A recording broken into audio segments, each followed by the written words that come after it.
I began running a post-traumatic stress martial arts course for Marines on the base that suffered from post-traumatic stress.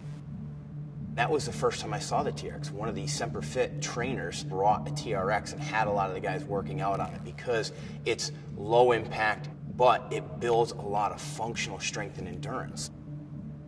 So that's when I was first introduced back in 2007. And really, in the next year before I had gotten off active duty, I just saw the base get flooded with these systems, especially for our wounded warriors. They didn't go to the gym anymore. They strapped this thing up to a pull-up bar and they had their gym right there. You know, the biggest advice I'd give to Marines and soldiers who are just getting introduced to the TRX is to use the materials that come along with the system.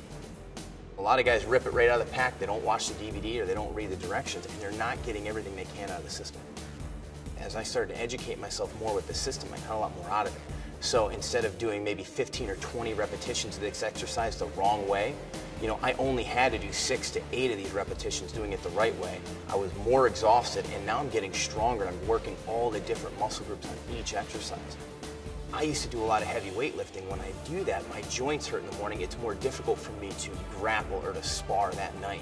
Utilizing this system, I started doing different exercises where, wow, you know, I'm getting stronger, but I don't have the same problems with my elbows and my shoulders that I had before. This as an athlete or as a Marine, if you get injured, you can't get paid.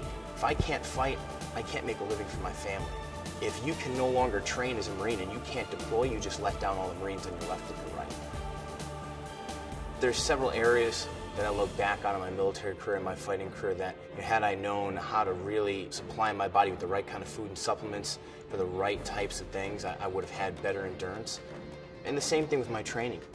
When I realized what I was doing wrong as far as my endurance, immediately I implemented a lot more circuit type training that takes my heart rate to a certain level, and then I have to do something active while bringing my heart rate back down. So if I'm going to hit a heavy bag, I'm going to sprint for 30 seconds and I get 15 seconds to recover, but I'm still throwing punches but at a slower pace with more movement. In combat and in fighting, there's no timeouts. You know, you can't yell out the window and say, hey, excuse me, Taliban, can you give me a minute? My guys need some water.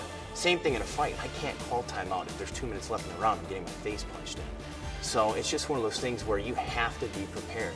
If you want to be a champion or if you want to be the best at whatever you're doing, you have to train to the same standards that you're competing or that you're fighting in.